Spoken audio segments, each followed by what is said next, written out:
La Sala Ciudad de México anuló la elección de la alcaldía de Coyoacán por la vulneración de principios constitucionales en los que están involucrados dos temas de suma relevancia: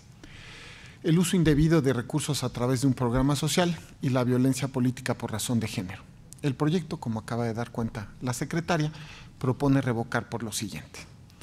Respecto al uso indebido de los recursos públicos mediante la utilización de un programa social, quiero señalar que es criterio de esta sala que la implementación y ejecución de programas sociales no está prohibida durante los procesos electorales. De igual forma, es inexistente la obligación de suspenderlos aún estando en campañas, pues la ley electoral solo prohíbe su utilización con fines electorales y para incluir esto es indispensable probarlo fehacientemente. Además, no podemos olvidar que su finalidad como política pública es favorecer al ejercicio de derechos que garanticen una calidad de vida de la ciudadanía orientados a la solución de alguna problemática que afecta a la población de menores recursos.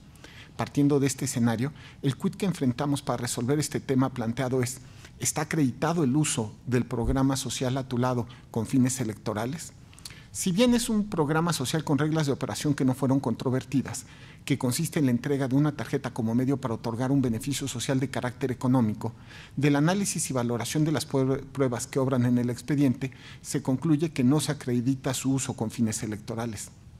No se prueba que su implementación y ejecución fue para favorecer al candidato ganador Manuel Negrete, porque es resultado de la continuidad de otro programa social establecido en 2013, al cual solo se le modificó su denominación. La sola entrega de las tarjetas no acredita que realmente haya implicado la entrega real de la cantidad monetaria que debía ser otorgada. El número de personas que se registraron al programa no está comprobado, tampoco cuántas de ellas cumplieron los requisitos y efectivamente fueron beneficiadas. No es posible determinar la existencia de compra de votos, tampoco que la ciudadanía a la que se le entregó la tarjeta haya recibido el apoyo económico, y si lo recibieron, no se acredita que se haya condicionado su entrega a cambio de su voto. Esto es, no es posible saber con las pruebas que nos presentaron a cuántos ciudadanos y ciudadanas se benefició con el programa, a quienes se le entregó la tarjeta, a cuántas personas beneficiadas se les depositó el apoyo económico, pero lo más importante, a quienes se les condicionó la entrega de recursos a cambio de su voto.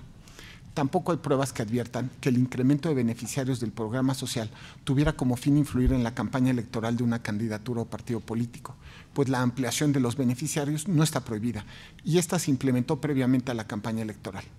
No hay pruebas, así, que adviertan conductas clientelares, que la ejecución del programa haya llamado a un condicionamiento, coacción o presión a persona alguna para la emisión de su voto a favor de una candidatura. A mi juicio, la autoridad responsable concluyó inapropiadamente el supuesto incumplimiento de la medida cautelar emitida por el instituto local, porque no existe aún una resolución definitiva que haya determinado su incumplimiento, ni hay pruebas en este expediente que puedan acreditar que efectivamente se depositó el dinero a los beneficiarios. Además, no se acredita la determinancia cualitativa y mucho menos cuantitativa de la implementación del programa social y su impacto en las elecciones. Recordemos que una elección conlleva el ejercicio e implementación de principios y derechos que acarrean la decisión de la ciudadanía a través de mecanismos democráticos para elegir a sus representantes. Anular una elección significa privar del ejercicio materializado del derecho a votar en un voto ciudadano, es decir, implica romper con el efecto de la totalidad de los votos emitidos. Debe buscarse la preservación de la elección hasta el último intento, lo cual se traduce en el principio de conservación de los actos públicos válidamente celebrados, el cual busca en sí mismo asegurar que frente a la intervención de varias voluntades en la producción de los actos electorales, la nulidad debe ser la última opción. Por ello, frente a ciertas irregularidades, en especial si no están acreditadas, no debe ser anulada la elección, en tanto no exista una causa suficientemente poderosa. Así, en el caso, la determinancia cualitativa no está acreditada, ya que no se comprobó ilícito alguno respecto del programa por sí mismo y no hubo riesgo acreditado a la vulneración de los principios. Además, la diferencia entre el primer y segundo lugar es muy significativa, es del 11.11%. En los anales de la historia de la justicia electoral federal mexicana de los últimos años, no recuerdo que se haya anulado una elección con ese muy amplio margen de distancia. Así, por todo ello, no se comprueba a mi juicio que el uso del programa social haya tenido fines electorales. Por otra parte, no está en duda que existió violencia política y violencia política por razones de género hacia la señora ex candidata María Rojo, tema que no fue motivo de controversia en el expediente en cuestión. Tales hechos consistieron en la presencia de personas fuera de su domicilio que colocaron carteles con mensajes denostativos, denigratorios, atribuyéndole la comisión de un homicidio y ataques a su imagen, además de la difusión de imágenes y mensajes por medios físicos o virtuales basados en estereotipos de género, invadiendo su vida privada e intimidad, así como denostando su carrera como actriz y su capacidad para ejercer la política. Estoy convencido que todo acto probado que vulnere los derechos humanos de cualquier persona, y en este caso que se haya invadido la intimidad, la vida privada, puesto en duda la honra, reputación e imagen de la excandidata a través de la manifestación de estereotipos discriminatorios de género, es reprochable, inaceptable y, por supuesto, debe ser erradicado. A pesar de ello, en el contexto de los procedimientos electorales, para analizar su trascendencia, la validez de toda la elección, no basta con que se acredite el hecho, sino que las pruebas deben valorarse contextualmente y a la luz del principio de la determinancia. Así, la pregunta a resolver es: ¿cuál fue la trascendencia de esos hechos reprochables para acreditar la nulidad de la elección? En primer lugar, la sentencia impugnada afirma que el candidato electo tuvo una ventaja respecto a la excandidata porque, al haber sido afectada por la violencia política de género, se vulneró el principio de equidad y entonces era innecesario probar la determinancia. Sin embargo, se omitió un análisis de las pruebas con una perspectiva de género objetiva, que considerara la forma en que la condición de género de las candidaturas influyó verdaderamente en el ejercicio de sus derechos políticos y en el resultado de la elección. Si bien es cierto que esta Sala Superior ha sustentado que los hechos de violencia política de género pueden incidir de forma grave y determinante en un proceso electoral, en cuyo caso tendrían como consecuencia la nulidad del mismo, en este caso, de los hechos de violencia acreditados no se desprende la trascendencia que tuvo en el proceso electoral en su conjunto. Porque los partidos que postularon a la excandidata no ofrecieron pruebas para acreditar el impacto y trascendencia que tuvieron esos hechos en el proceso electoral, pero especialmente en su resultado. Es indispensable tener certeza sobre la existencia de un impacto en el caso y evaluar si el conflicto se inserta en una problemática general de violencia de género y violencia política,